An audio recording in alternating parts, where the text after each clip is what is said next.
దేవుని నామానికి వందనాలు. ఈరోజు మనం మరొక మిషనరీ గురించి తెలుసుకుందాం. జెస్సీ పిగోట్.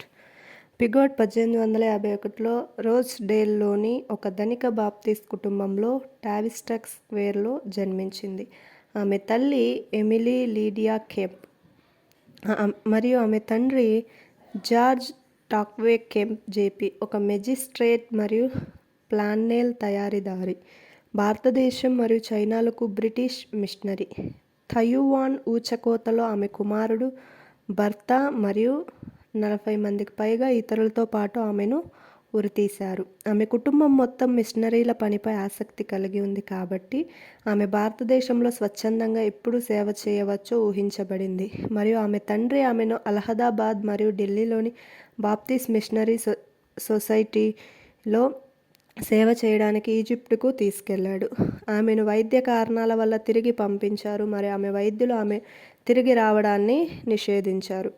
తైవాన్లోని చైనా ఇన్లాండ్ మిషన్ ద్వారా చైనాకు పంపబడడానికి స్వచ్ఛందంగా ముందుకు రావడం ద్వారా ఆమె మిషనరీగా కొనసాగగలిగింది. ఆమె బంధువు హెరాల్డ్ స్కోఫీల్డ్ అప్పటికే అక్కడే ఉన్నారు కాబట్టి 1882లో ఆమె మరియు ఆమె సోదరి ఫ్లోరెన్స్ షాన్సీ ప్రావిన్స్లోని సిఐఎం వైద్య మిషన్కు వెళ్లారు. ఆమె అక్కడ వైద్య మరియు సువార్త పనిలో పాల్గొంది. అక్కడ ఆమెకు అర్హతలు లేకపోయినా కంటి శుక్లం ఆపరేషన్లు చేసింది. ఆమె చైనాలో ఉన్నప్పుడు ఐర్లాండ్లోని కిల్డేర్కు చెందిన సిఐఎం మిషనరీ అయిన థామస్ వెల్లెస్లీ పిగోట్ను కలిసింది మరియు వారు జూలై 16, 1883న పెకింగ్లో వివాహం చేసుకున్నారు. కొంతకాలం తర్వాత వారు సిఐఎంను విడిచిపెట్టి వారి స్వంత నాన్ డినామినేషన్ మిషన్ ది షియోంగ్ మిషన్ను స్థాపించారు. ఆమె భర్తపై దాడి జరిగింది మరియు వారికి మే 1885 నుండి మార్చి 1888 వరకు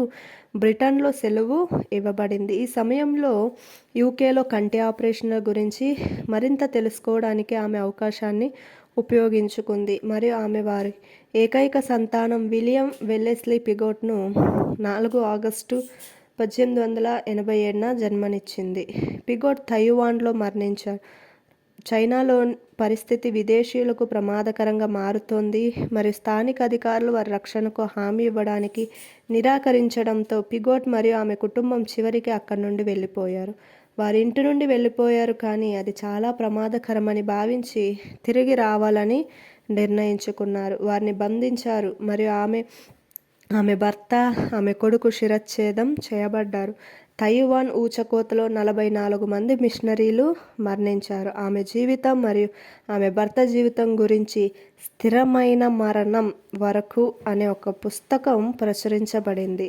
భారతదేశం మరియు చైనాలకు బ్రిటిష్ మిషనరీ. తైవాన్ ఊచకోతలో ఆమె కుమారుడు, భర్త మరియు 40 మందికి పైగా ఇతరులతో పాటు ఆమెను కూడా ఉరితీశారు.